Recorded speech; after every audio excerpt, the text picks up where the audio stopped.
Hello बच्चों, स्वागत है आपका संसार प्रो के लाइव क्लासेस में, जिसमें हम आज मात्र 2 क्वेश्चन सॉल्व करने वाले बच्चों, क्योंकि आपका प्रश्नावली 10.2 के मात्र 2 ही क्वेश्चन बचे हैं, जो कि है आपके प्रश्न नंबर 12 और प्रश्न नंबर 13। ठीक है, और क्लास भी थोड़ी सी छोटी ही रहने वाली, क्योंकि 2 ही क्वेश्चन है। ठीक है, लेकिन बेहतरीन प्रश्न है बच्चों। आप देख सकते हैं प्रश्न नंबर 12, जिसमें कहा गया कि 4 सेंटीमीटर त्रिज्या वाले एक वृत्त के परिगत एक त्रिभुज ABC इस प्रकार खींचा गया है कि रेखाखंड BD और CD, रेखाखंड BD और CD, जिसमें कहा गया, ये कोष्टक में आपको दिया गया है कि जिसमें स्पर्श बिंदु D, तो D क्या है? स्पर्श बिंदु है।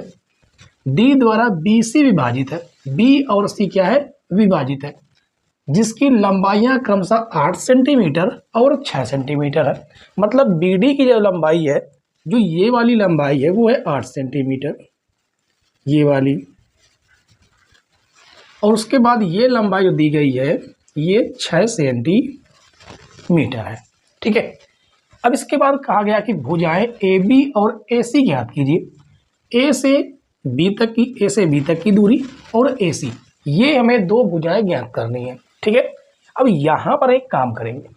यहाँ पर काम क्या करेंगे कि हमें कुछ इसमें रचना करनी पड़ेगी। रचना क्या करनी पड़ेगी? क्योंकि यहाँ पर हम एक त्रिभुज के क्षेत्रफल का फार्मूला उपयोग करके इन दोनों भुजाओं की लंबाई निकालेंगे। तो आखिर करना क्या है? करना ये है, जैसे यहाँ पर आपका स्पर्श बिंदु D है, उसी प्रकार यहाँ पर एक स्पर्श बिंदु और यहाँ पर एक स्पर्श बिंदु लेंगे। तो इसका हम कुछ नाम देते हैं। देखिए ABCD, ये नाम देते हैं कि ये E है और ये F है। ठीक है, अब हमें क्या करना है? हमें जो है यहाँ पर लंब डालना है। O से E पर आपका लंब इस प्रकार से पड़ेगा, इस प्रकार डाल देना है, और इसी तरह से यहाँ पर आपको लंब डाल देना है F पर, बिंदु यानी केंद्र O से। ठीक है, अब यहाँ पर लंब इसलिए है क्योंकि आपको पता है जो त्रिज्या होती है वो स्पर्श रेखा पर लंब होती है। इसका मतलब है कि यहाँ पर आपका 19 डिग्री बनेगा, यहाँ पर भी आपका 19 डिग्री, और यहाँ पर भी आपका 19 डिग्री बनेगा। तो हम इस त्रिभुज ABC का क्षेत्रफल निकालेंगे। कैसे, वो जानिए। देखिए, हम अब O को बिंदु B से मिलाएंगे, इस प्रकार से डैश डैश करके मिलाएंगे ताकि आपको समझ में आए। ठीक है, और इसे इस प्रकार मिलाएंगे, इस प्रकार मिला देंगे। तो आप देख सकते हैं कि OBC ये एक त्रिभुज है कि नहीं? वो भी कैसा त्रिभुज है? समकोण त्रिभुज, समकोण त्रिभुज नहीं, जिसमें एक कोण ये आपको 19 डिग्री दिख रहा है, यानी कि ये लंब है इस पर, और ये आपका आधार हो जाएगा। तो यहाँ पर एक त्रिभुज लग जाएगा। त्रिभुज फार्मूला क्या होता है? त्रिभुज का क्षेत्रफल 1/2 आधार गुणे ऊंचाई, क्योंकि यहाँ पर हमें आधार पता है, ऊंचाई पता है। इसी प्रकार हम इस A को हम O से मिलाएंगे। ठीक है, अब आप देख सकते हैं कि यहाँ पर आपको 3 त्रिभुज दिख रहे होंगे। इसे थोड़ा सा हम सही से बना देते हैं, इसे डैश डैश करके, और ये आपका बिंदु O है। ठीक है, तो यहाँ पर 3 त्रिभुज कौन कौन से दिख रहा है? एक तो OAB, एक है OBC, एक है OAC। तो हम इस तीनों त्रिभुजों को जोड़कर इस त्रिभुज ABC का क्षेत्रफल निकाल लेंगे। ठीक है, तो चलिए शुरू करते हैं। लिखेंगे त्रिभुज ABC, त्रिभुज ABC का क्षेत्रफल बराबर क्या हो जाएगा? त्रिभुज AOB, त्रिभुज AOB का क्षेत्रफल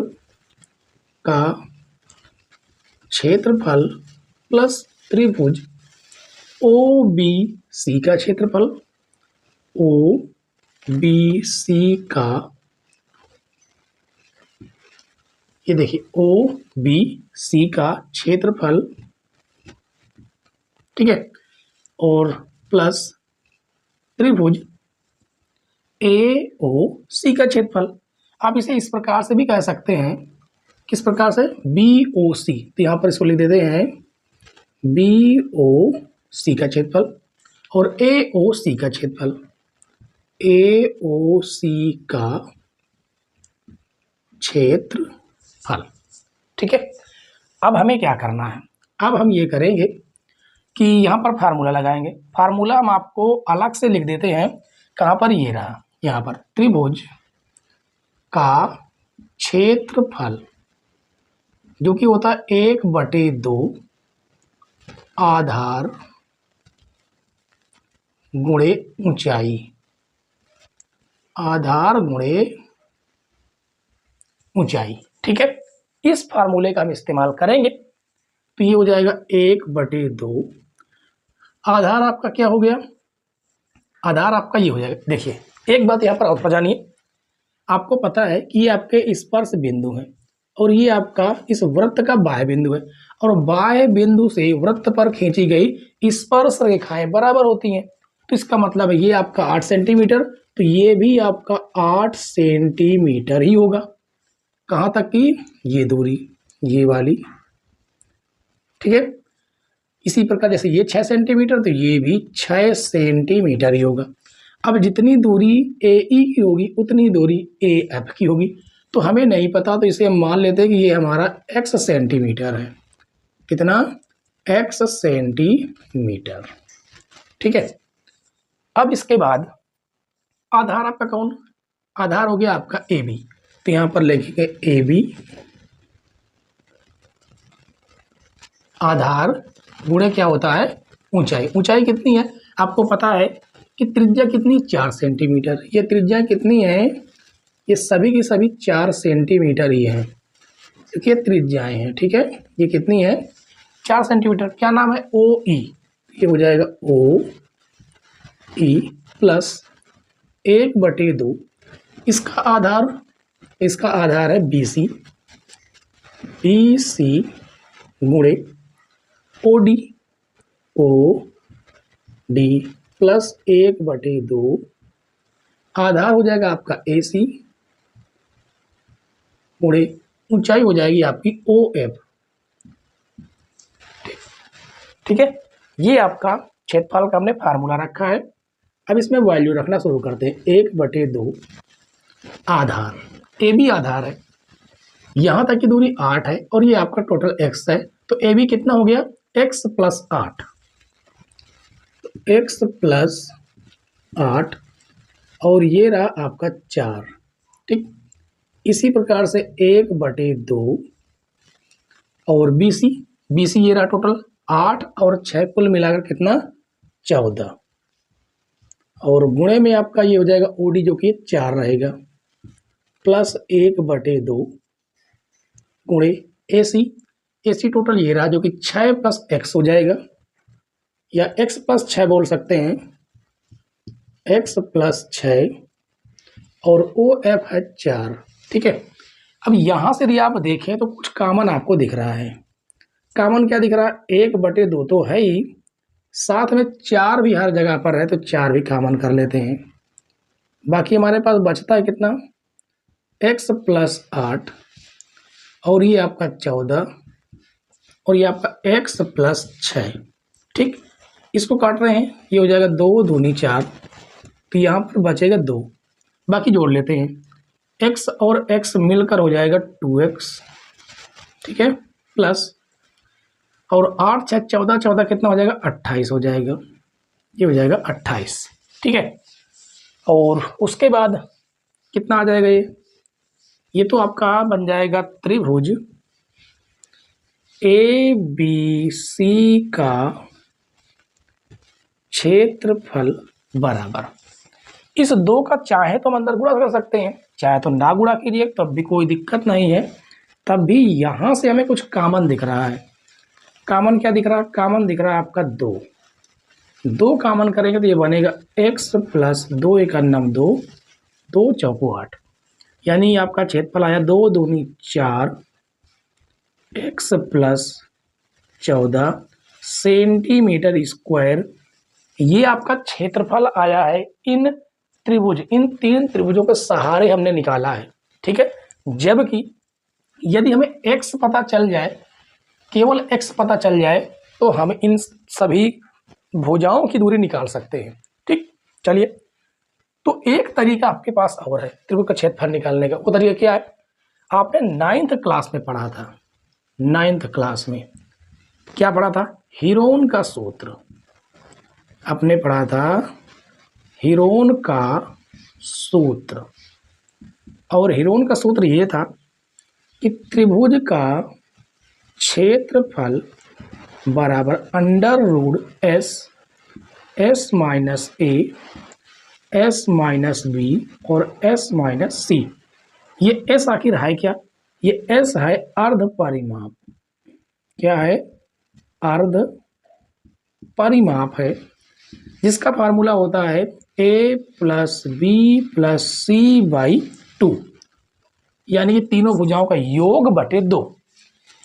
इस हीरोन के सूत्र का हम इस्तेमाल करके हम इस क्षेत्रफल को ज्ञात करेंगे, और उसके बाद दोनों त्रिभुजों को क्षेत्रफल को, क्योंकि दोनों त्रिभुज एक ही है, ए बी सी का क्षेत्रफल, और इसके सारे हमने निकाला वो भी ए बी सी का क्षेत्रफल है। ठीक है, तो दोनों के क्षेत्रफलों को बराबर करके हम x की वैल्यू ज्ञात कर लेंगे।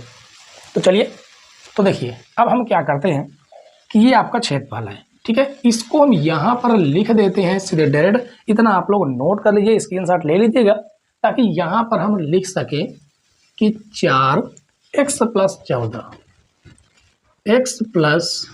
14 सेंटीमीटर स्क्वायर ये हमारा क्षेत्रफल है। ठीक है, और क्योंकि हमें हीरोन का सूत्र लगाना है तो इससे बाकी को हमें करना होगा रफ।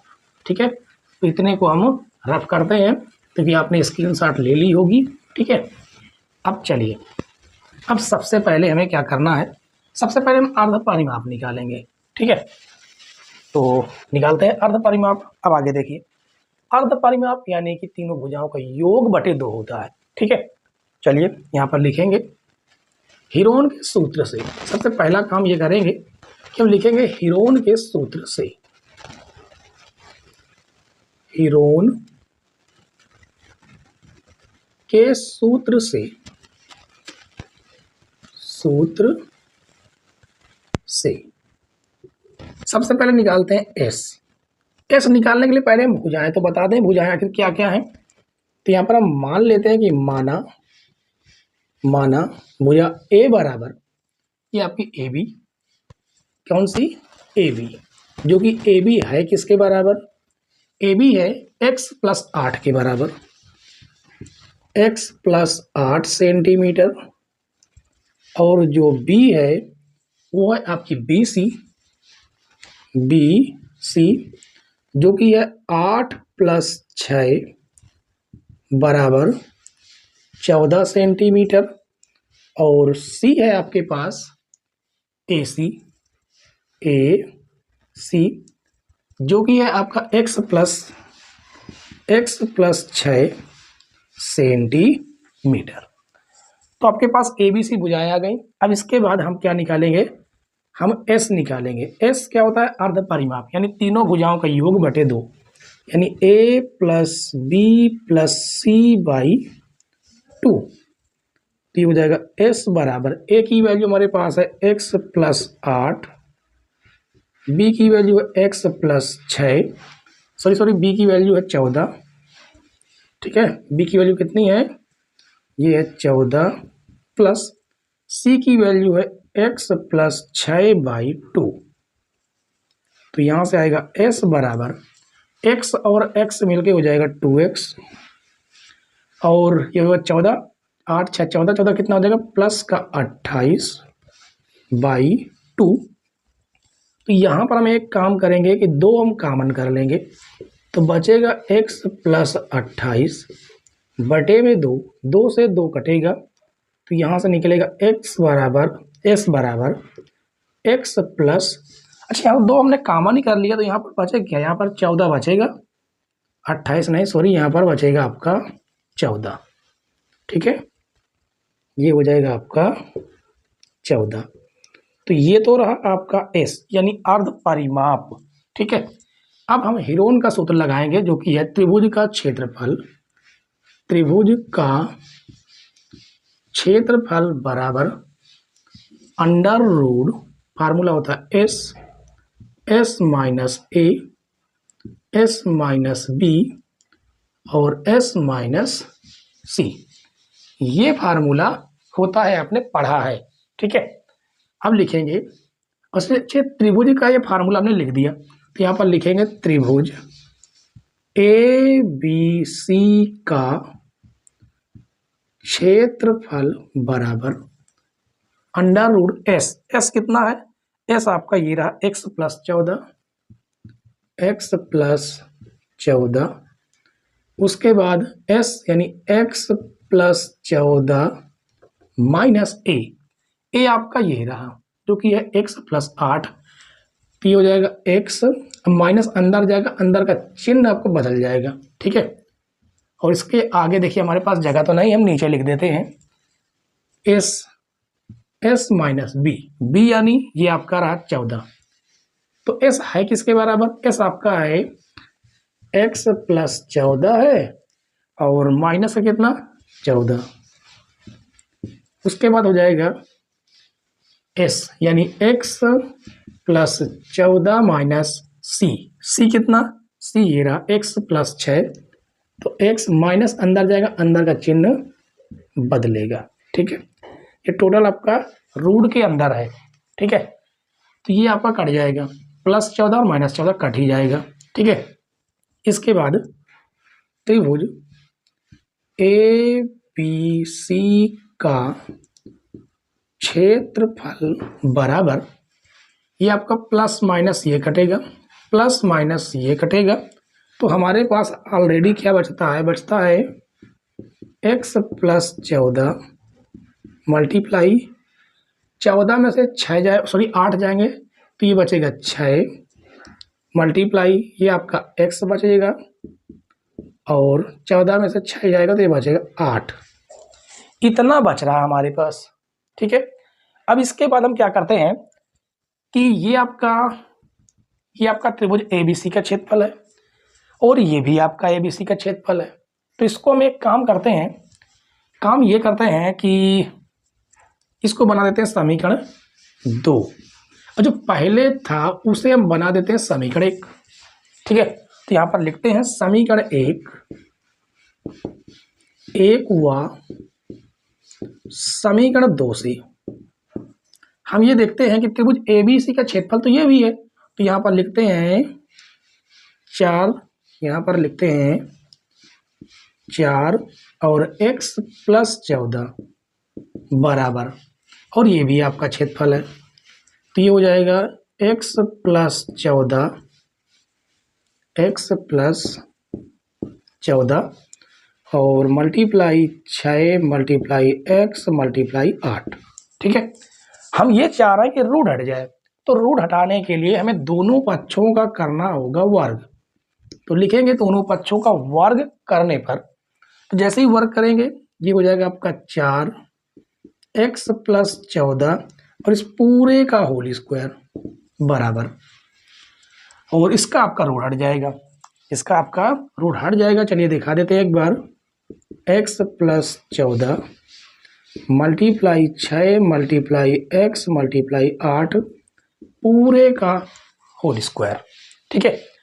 चलिए अब यहाँ पर नोट करते हैं, देखिए ये का इसका तो हो जाएगा 4 का स्क्वायर हो जाएगा 16, और ये हो जाएगा x प्लस 14 का होल स्क्वायर बराबर, यहाँ पर हमारा बचता है x plus 14 multiply x multiply 6 multiply 8, कितना बचता है आपके पास? तो यहाँ से आपका एक घात तो कट ही जाएगा, तो यहाँ पर बचे कितना? 16 और x प्लस 14 बराबर ये x मल्टीप्लाई 6 मल्टीप्लाई 8, मल्टीप्लाई कितना? 8 है, ठीक है। यहाँ से काटेंगे, देखिए ये मल्टीप्लाई से डिवाइड में आएगा, तो x प्लस 14 बराबर x मल्टीप्लाई 6 मल्टीप्लाई 8 बटे 16, तो 8 एकन्नम 8, 8 दूनी 16 और 2 एकन्नम 2, तो ये हो जाएगा 2 तिहाई 6, जिससे आपका आएगा x प्लस 14 बराबर 3x। कितना जाएगा? 3x। ये धन से ऋण में जाएगा, जिससे आपका आएगा 14 बराबर 3x माइनस x, यानी 14 बराबर 2x। काटेंगे 2 एकन्नम 2, 2 7 14, जिससे x बराबर फाइनल आया हमारे पास कितना 7। x की वैल्यू हमारे पास 7 आई है। ठीक है, यहाँ तक किसी कोई समस्या हो, कोई डाउट हो तो आप लोग कंफर्म जरूर कर लीजिएगा। ठीक है, इसकी आप चाहें तो स्क्रीनशॉट ले लीजिएगा, जिससे आपको बाद में देखने में समझने में ज़्यादा परेशानी ना हो। ठीक है, अब इसके बाद हमें जो है हमें इन दो भुजाओं को निकालना है, ए बी और ए सी। ठीक, तो अब क्या करते हैं, इतना हम रफ कर रहे हैं, इतना जो है हम ये चीज़ रफ कर रहे हैं। ठीक है, इतना पोर्शन इधर का, और उसके बाद हम दोनों भुजाएं आपको ज्ञात करके बताते हैं। तो भुजाएं कौन सी है, ए बी। तो बच्चों ये थी ए बी। ए बी जो है वो आपका किस किस से मिलके बना हुआ है, ए बी ये रही, जो कि x + 8, कितनी x + 8 सेंटीमीटर थी। इसमें x की वैल्यू 7 हो गई और ये हो गई 8, तो ये हो जाएगा 15 सेंटीमीटर। ठीक है, अब इसके बाद हमें निकालना था ए सी। ए सी था x + 6 सेंटीमीटर, तो x की वैल्यू 7 और ये हो गया 6, तो 7 6 कितना हो जाएगा 13 सेंटीमीटर। ये दोनों बच्चों आपके क्या हैं, आंसर। ठीक है, यहाँ तक वैसे तो कोई दिक्कत आपको नहीं हुई होगी। ठीक है, यदि समस्या हुई हो तो आप लोग कमेंट्स करके जरूर पूछ सकते हैं। हमने यहाँ पर दो फार्मूलों का इस्तेमाल किया। पहला ये है कि हमने त्रिभुज ए बी, त्रिभुज का जो फार्मूला बेसिक्स है 1/2 आधार गुणे ऊंचाई, यदि आधार और ऊंचाई पता है तो हमने उस फार्मूले को लगाया। इसमें 3 त्रिभुज में लगा है, जो कि आपका एक त्रिभुज ये रहा, एक ये रहा, एक ये रहा। ठीक है, और उसके बाद हमने इस पूरे त्रिभुज ए बी सी का क्षेत्रफल निकाल लिया। अब हम दोबारा त्रिभुज ए बी सी का क्षेत्रफल हमने हीरोन के सूत्र से लगाया। हीरोन के सूत्र का इस्तेमाल करके हमने ए बी सी का क्षेत्रफल निकाला। तो त्रिभुज तो एक ही था, बस उसकी थोड़ी वैल्यू अलग थी। जैसे इसमें पहले तरीके से 4 कोष्ठक में x + 14 आया, और हीरोन के सूत्र से हमने क्या निकाला, हीरोन के सूत्र से निकाला √x + 14 × 6 × x × 8। ये दोनों तो त्रिभुज ए बी सी के ही त्रिभुज क्षेत्रफल थे, तो हमने दोनों को किया बराबर, बराबर करके हमने x की वैल्यू निकाल ली। जैसे x की वैल्यू निकाली, हम आराम से यहाँ पर x की वैल्यू रख कर इस दोनों भुजाओं का वैल्यू ज्ञात कर लिया। ठीक है, तो उम्मीद है बच्चों कि ये आप प्रश्न आपको पूरी तरह से समझ में आ गया होगा। ठीक है, इसके बाद हम प्रश्न नंबर 12 के बाद हम लोग सॉल्व करेंगे इस चैप्टर का लास्ट क्वेश्चन, प्रश्न नंबर 13। प्रश्न नंबर 13 देखिए बच्चों, प्रश्न नंबर 13 में कहा गया कि सिद्ध कीजिए कि वृत्त के परिगत बने चतुर्भुज की आमने सामने की भुजाएं केंद्र पर समकोण आंतरित करती हैं।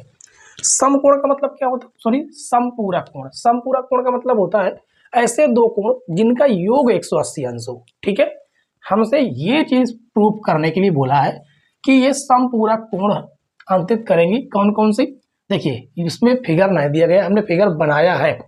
इसका केंद्र हम मान देते हैं, ये केंद्र है जो कि O है, और ये मानते हैं कि आपका बिंदु P Q R S है। ठीक है, और ये आपके स्पर्श बिंदु हो जाएंगे।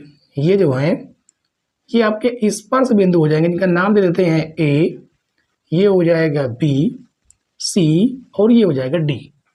अब हमें करना क्या है कि हमें इस O को A से मिलाएंगे, O को B से मिलाएंगे, O को C से मिलाएंगे और O को D से मिलाएंगे। ये हमें करना पड़ेगा। ठीक है, क्योंकि हमें जो है इसे प्रूव करना है। तो देखिए इसको जो है इस प्रकार से मिला देते हैं, ये आपका OA मिल जाएगा और यहाँ से OB मिल जाएगा, OB, और ये आपका OD, और उसके बाद हम इस OC को भी यहाँ से मिला देंगे। ठीक है, इतना हमने किया, ये आपका बिंदु O है। ठीक, इसके बाद हमें इसमें और एक रचना करनी पड़ेगी। क्या करनी पड़ेगी कि इस O को P से मिलाएंगे, इस प्रकार इसको डैश डैश करना। ठीक है, इस प्रकार डैश डैश करके इसको मिलाएंगे। O को Q से भी मिलाएंगे इस प्रकार ओ को आर से मिलाएंगे। ऐसा क्यों कर रहे हैं अभी आपको समझ में आ जाएगा। ठीक, अब देखिए इसने ये कहा कि वृत्त के परिगत बने चतुर्भुज की आमने सामने की भुजाएं, जैसे ये मान लेते हैं पी क्यू। पी क्यू के सामने की भुजा कौन सी है? R S. अब केंद्र पर क्या करती है? समपूरक कोण, यानी ये वाला कोण और ये वाला कोण, इन दोनों कोणों का योग यानी समपूरक कितना होना चाहिए? 180 अंश होना चाहिए। इसी प्रकार से ये वाली सामने वाली भुजा, ये सामने वाली भुजा, यहां पर इन दोनों कोणों का जो योग होगा वो 180 अंश होना चाहिए, ये कहने का मतलब है। ठीक है, तो चलिए शुरू करते हैं। सबसे पहले हम लिखेंगे दिया है। सबसे पहले हम लिखेंगे दिया है। ठीक है, अब क्या दिया है? दिया है ओ केंद्र वाला वृत्त, ओ केंद्र वाला वृत्त की या ओ केंद्र वाले वृत्त की स्पर्श रेखाएं, स्पर्श रेखाएं P Q R, P Q R, R S व एस ए हैं, जो वृत्त के परिगत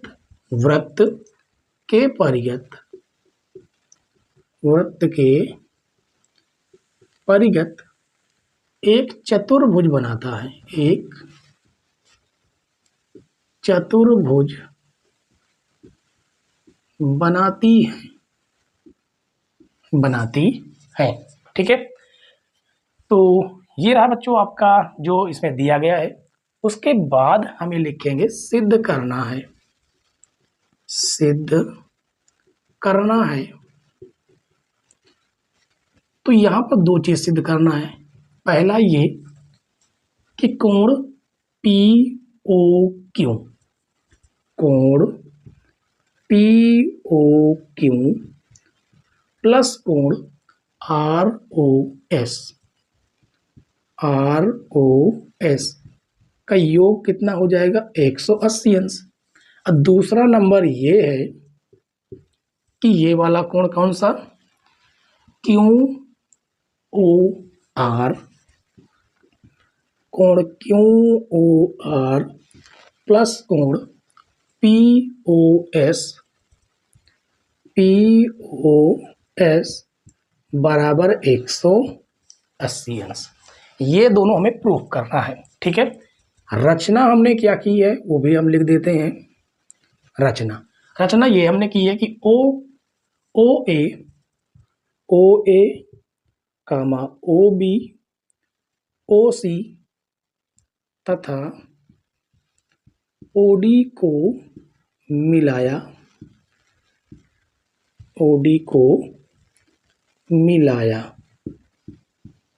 ठीक है, ये हमने किया है। अब इसके बाद हम क्या करेंगे? इसके बाद हम लिखेंगे हल। इसके बाद हम लिखते हैं हल। ठीक है, एक काम ये करते हैं कि इसका हम नाम दे देते हैं कि ये आपका कोण 1 है, ये 2 है, ये 3, ये 4, ये 5, ये 6, ये 7 और ये 8 है। ठीक है, और एक बात आपको ये पता है कि इन सभी कोणों का जो योग होता है ना, वो कितना होता है? वो होता है कितना? 360 अंश।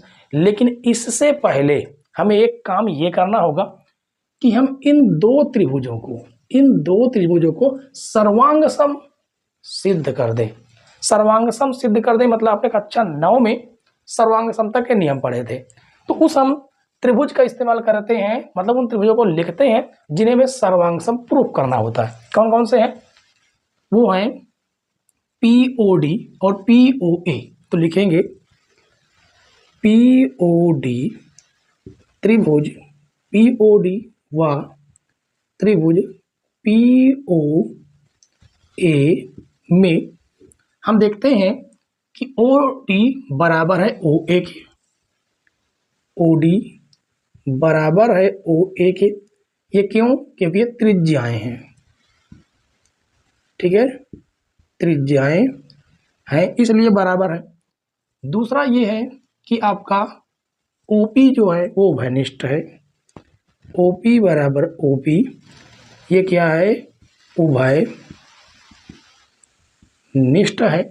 अब तीसरा ये है कि ये वाली भुजा इस भुजा के बराबर होगी। क्यों? क्योंकि ये वृत्त का बाह्य बिंदु है और ये स्पर्श बिंदु है। अब बाह्य बिंदु से स्पर्श बिंदु पर खींची गई जो रेखाएं होती हैं वो आपस में क्या होती हैं? स्पर्श रेखाएं बराबर होती हैं, ठीक है। तो यहाँ पर लिखेंगे O P D, P D बराबर पी ए, ठीक है। यहाँ पर लिखेंगे स्पर्श रेखाएं, स्पर्श रेखाएं, ठीक है।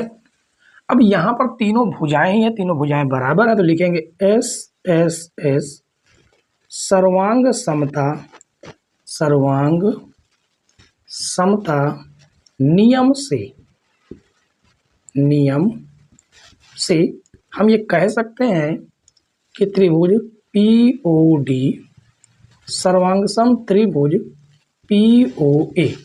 सर्वांगसम का मतलब होता है सभी अंग बराबर हो जाएंगे, यानी कि ये वाला कोण इस कोण के बराबर हो जाएगा, ठीक है। तो लिखेंगे कोण एक बराबर कोण दो। कैसे? सी पी सी टी से सर्वांगसम त्रिभुजों के सभी भाग बराबर होते हैं। तो अब हमने इन दो त्रिभुजों को सर्वांगसम सिद्ध करके हमने कोण एक और कोण दो को बराबर कर दिया। इसी प्रकार से इन दो कोणों को सर्वांगसम सिद्ध करके कोण तीन और कोण चार को बराबर कर सकते हैं। इसी प्रकार कोण पाँच और कोण छः को, कोण सात और कोण आठ को भी आपस में बराबर कर देते हैं। लेकिन यहाँ पर हम इतना ज़्यादा नहीं दिखाएंगे, हम तो इस प्रकार से लिखेंगे। कैसे लिखेंगे? इसी प्रकार, इसी प्रकार। इसका हम नाम दे देते हैं समीकरण एक, ठीक है। और इसी प्रकार लिखेंगे कोण तीन बराबर होगा कोण चार के, ये हो जाएगा समीकरण दो। कोण पाँच बराबर होगा कोण छः के, कोण पाँच बराबर कोण छः के, ये समीकरण तीन। और कोण सात बराबर होगा कोण आठ के, कोण सात बराबर कोण आठ, ये हो जाएगा समीकरण चार, ठीक है। अब आपको ये नियम लगा देना है कि हम जानते हैं, हम जानते हैं, जानते हैं कि, क्या जानते हैं? कि कोण एक प्लस कोण दो प्लस कोण तीन प्लस कोण चार प्लस कोण पाँच प्लस कोण छः प्लस कोण सात और उसके बाद प्लस कोण आठ बराबर कितना हो जाएगा? 360 अंश। क्योंकि संपूर्ण कोण कितना होता है? 360 अंश का होता है, ठीक है। अब हमें देखिए प्रूफ क्या करना है। हमें प्रूफ ये करना है कि ये वाला और ये वाले दोनों कोण का जो योग होता है वो 180 अंश होता है। तो कोण दो और तीन और सात और छः को बचा के रखना है, बाकी वो गायब करना है। कैसे? कोण एक किसके बराबर? आप देख सकते हैं कोण एक बराबर कोण दो के, तो यहाँ पर लिखेंगे कोण दो बचा के रखना है, प्लस कोण तीन को भी बचा के रखना है, कुछ भी नहीं छेड़ना। और कोण चार किसके बराबर है? कोण चार बराबर है कोण तीन के, तो कोण तीन प्लस कोण पाँच बराबर है कोण छः के, तो कोण छः प्लस कोण छः बचाना है प्लस कोण सात बचाना है और कोण आठ है कोण सात के, तो कोण सात बराबर 360 अंश, ठीक है। अब यहाँ पर कोण ये और ये कितने कितने हो गए? कोण दो हो गए, दो हो गए और कोण तीन जो है वो भी दो हो गए, प्लस इसी प्रकार से ये आपके कोण छः भी दो हो गए और कोण सात भी कितने हो गए? दो हो गए, बराबर 360 अंश, ठीक है। यदि आप देखें तो यहाँ से यहाँ से दो कॉमन है, तो यहाँ पर बचेगा कोण दो प्लस कोण तीन, इसे एक कोष्टक में रखते हैं और कोण छः प्लस कोण सात, इसे एक कोष्टक में रखते हैं, बराबर 360 अंश। ये आपका कटेगा 2 एक अन्नम 2, 2 एक अन्नम 2, 2 8 16 0, सॉरी अंश। तो यहाँ से आपको एक बात समझ में आई, कोण 2 और कोण 3, कोण 2 और कोण 3 दोनों का योग कितना है, कोण POQ, ठीक है, प्लस और कोण 6 और 7, कोण 6 और 7 बराबर है ROS के, कोण ROS बराबर कितना आ गया 180 अंश, जो कि ये हमें पहला प्रूव करना था, ये आपका पहला आ गया। अब इसी प्रकार यहाँ पर लिखेंगे, इसी प्रकार कोण कौन सा, QOR प्लस कोण POS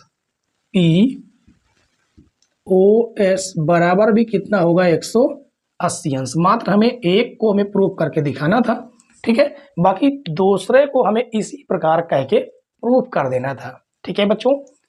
तो उम्मीद है प्यारे बच्चों कि प्रश्न नंबर 13 भी आपको बेहतरीन तरीके से समझ में आ गया होगा, ठीक है। समझ में आया हो तो हमारे वीडियो को लाइक कीजिए, चैनल पर नए हो तो सब्सक्राइब जरूर कर लीजिएगा, साथ में बेल आइकन प्रेस करने से नई वीडियो की नोटिफिकेशन सबसे पहले आपके पास पहुंच जाए। मिलते हैं अगली क्लास में बच्चों, तब तक के लिए बाय बाय, टाटा।